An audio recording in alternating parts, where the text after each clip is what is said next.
Hi, welcome to Aussie Quilt. I'm Leanne, and today I'm going to show you how we do our mitred binding. What you're going to need for this first part are your binding strips, your blue pen, one pin and a ruler. This is very quick to do. Once you get used to judging a 1/4 inch seam, you don't even need to do this part, but I will just show you. We're going to draw a 1/4 inch seam. This is only a guide.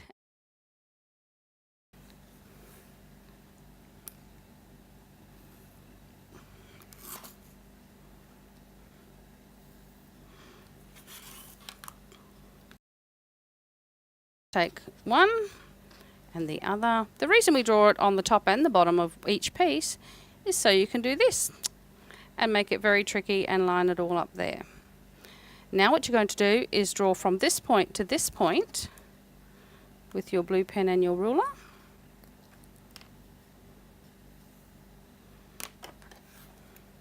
Pop a pin in, making sure it stays lined up. We're going to stitch from this point to this point. Do that on all of your joins, so whether you have a single bed quilt and you need 7 of them, or you have a bigger quilt, just figure out how many you need and away you go. Now we're going to stitch our binding. What you're going to do, I'm going to stitch from here to this point. Pop it under the machine, put your needle down, lower your foot. As you get to the pin, obviously pull it out. Now I'm using a very dark thread on a very light fabric so that you can see what I'm going to do. I'm going to cut across this line, across that blue line, and about a 1/4 inch along here. So please just judge that. It doesn't have to be exact.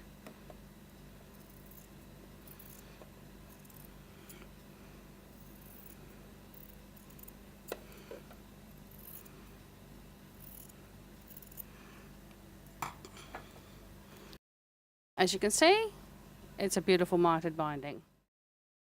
Now we're going to press this flat.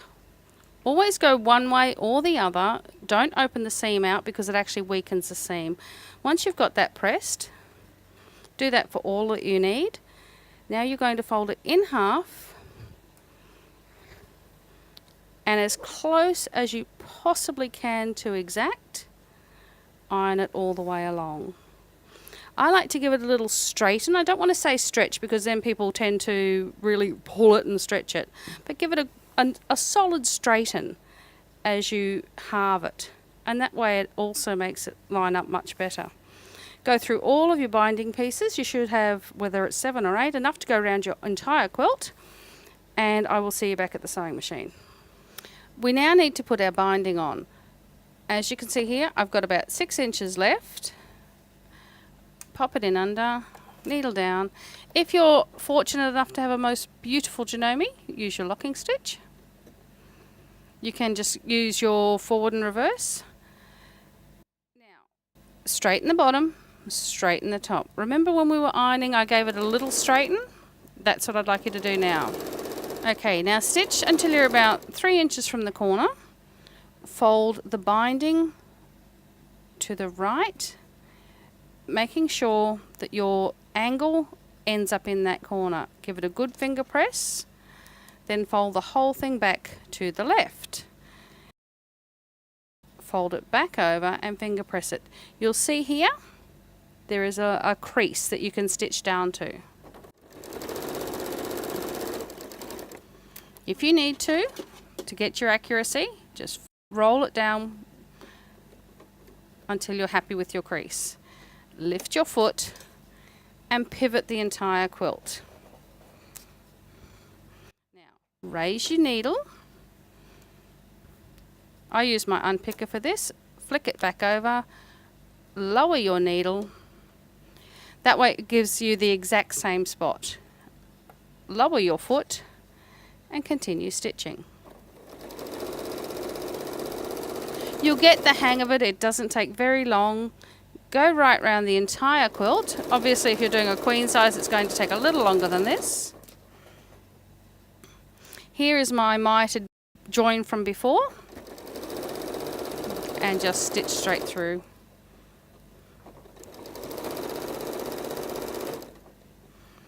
Once again, fold the entire binding to the right, getting the angle into the corner. Finger press, fold it back, lining up this side, and finger press it back out and stitch to the join, to the crease, sorry.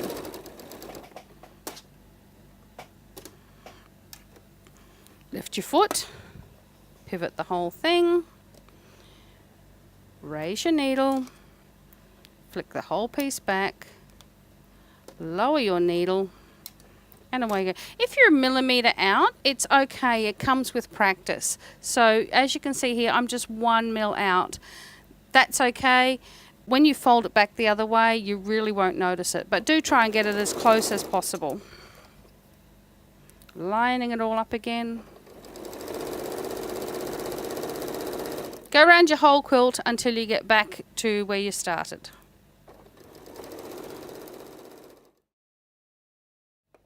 As you can see here, I'm leaving quite long tags on each one. Locking stitch it off and take it out from under the machine. Now we're going to join the mitre here to get your lovely seam. What you're going to do is lay one over the other, taking your blue pen and your ruler. You need to mark the top one 2 3/4 inches from that point.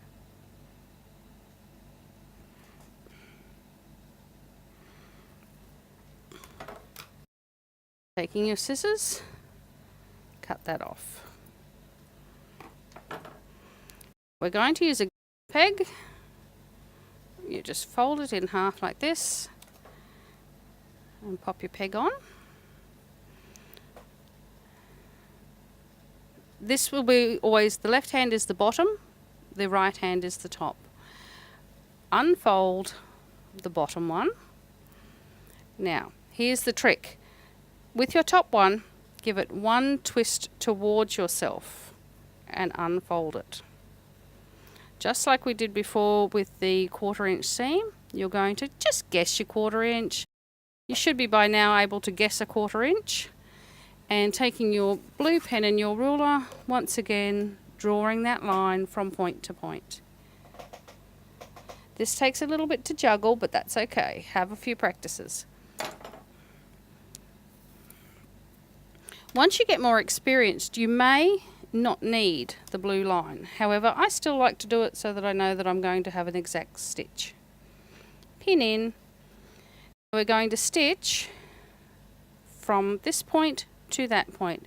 When you put it under your machine, just make sure the points line up with the other side of the fabric.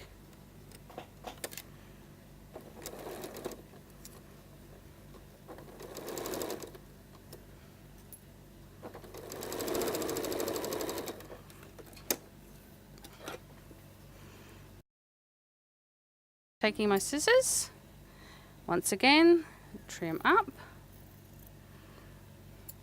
trim over, and trim through. Now once we take our peg off, ta-da, it untwists. You now have a perfect mitre and you're going to stitch along here.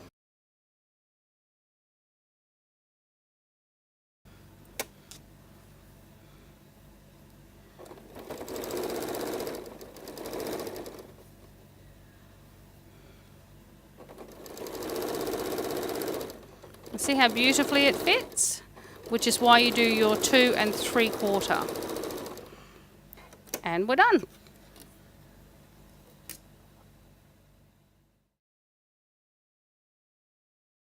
This is the back of our quilt. This is the front of our quilt. So for what you do, you take your iron and give the outsides a good solid pressing. I'm not worrying about my corners yet. So imagining if you've got a big quilt, it's going to take you a little bit to get all the way around, but do give that a good solid press out. Remembering we don't iron back and forth. You can give it a wiggle, but we're just pressing. See how I'm wiggling? I'm not ironing back and forth. We're just wiggling. Turn the whole thing over. This is the front of my quilt. Got little pocket ears here. What I do is I fold this to the front. If it does this, you can see here it's sort of folded over a little bit. Just give it a press out.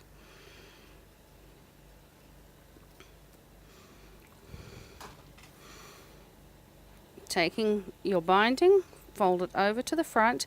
You can feel that ridge where it wants to sit. Here's the tricky bit. When you get to the corner, iron that whole point up and give it a good solid press. If you need to at this stage, you can put your steam on, that's fine. Good steam, and you'll have a lovely point. When you turn it around this way, you fold it back down,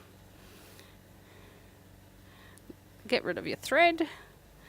This is now a perfect mitre. We're going to set that seam. As you can see, it's still the perfect mitre. I like to pop a pin in. That way it holds it. Go around your whole quilt. Obviously I'm going to be a little bit quicker because I've got a much smaller surface. Once again, nice sharp point. Notice I'm not pinning the entire binding. I never do, not even when I'm doing a big quilt, because once you've ironed it, it sits and you can feel that ridge. The whole point of Aussie quick quilt is to be a quick quilt. Even all this binding is super fast to do once you've had a little practice.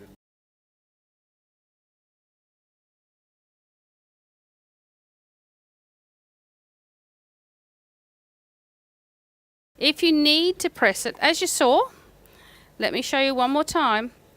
I'm going to iron it straight up, and this is the bit you have to iron. A good solid point. If when you fold it back the other way, it sits beautifully, you don't need to press it. You can, when you're less experienced, probably press it. As you saw the last one, I just kind of whipped it over there and folded it.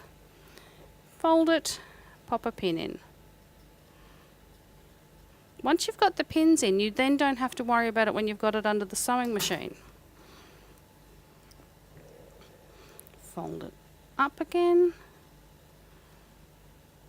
Good solid press, so you've got that lovely angle. Fold it down. Check your mitre. If you're happy with it, you can press it. Just be careful because irons are hot. Pop your pin in. Make sure you get through all the layers and just finish off that last bit of pressing.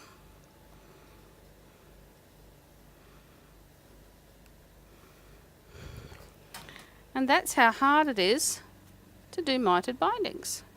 Now you're going to go and stitch as close as you can to this seam, remembering this is the top, so you will have a perfect line to be able to stitch. I like to start in the middle of one of the sides. It doesn't really matter where.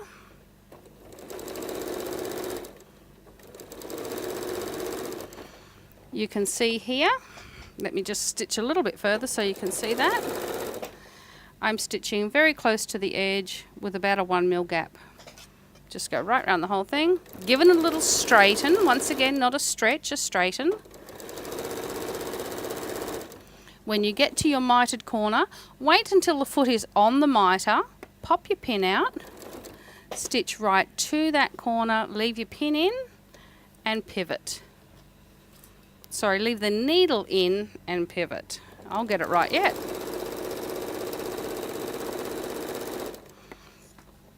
And that's your mitered binding.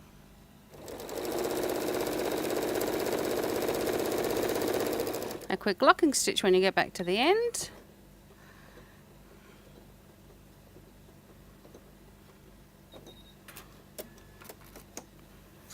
and you can trim off that thread, and as you can see, no hand sewing, perfect mitered corners, and a beautiful quilt.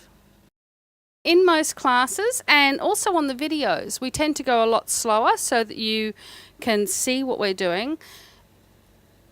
I'm about to show you just how quickly you can get this done.